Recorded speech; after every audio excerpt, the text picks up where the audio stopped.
நாம வார்த்தைக்கு வார்த்தை அப்பா அப்பான்னு தான் சொல்றோமே தவிர நாம என்ன பண்றது இல்ல, அப்பாவா அவரை ஒரு நாளுமே நடத்துறதே இல்லை. நம்ம அவரை ஒரு நாளும் அப்பாவை நடத்தாதனால அவருடைய இருதயம் எந்த அளவுக்கு வேதனைப்படுறதுன்றது நீங்க யோசிச்சு பார்த்திருக்கீங்களா பிரியமானவர்களே? அவர் எந்த அளவுக்கு துக்கப்படுறாரு, எந்த அளவுக்கு கஷ்டப்படுறாரு, உங்களுக்கு அதை பத்தி கவலை இல்லை. ஏன்னா அவர் என்ன பண்ண நமக்கு என்ன தேவை?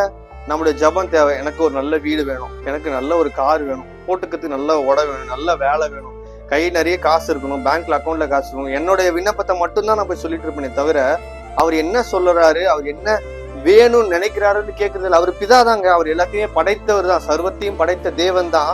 ஆனா அவரு நம்ம மூலியமா சில காரியத்தை செய்யணும்னு நினைச்சிருப்பார்ல. என்னதான் நீங்க உலகத்துல உங்க அப்பா அம்மா நல்ல வேலையில இருந்தாலும் சரி, அவங்களால எல்லாத்தையும் பண்ண முடிஞ்சாலும் சரி, சில காரியத்தை தன்னுடைய பிள்ளையின் மூலியமா தான் அவங்க பெற்றுக்கொள்ள நினைப்பாங்க. பிரியமானவர்களே, ஒரு ஸ்கூல்ல நீங்க படிக்கிறீங்கன்னா, நீங்க ஸ்கூல்ல ஒரு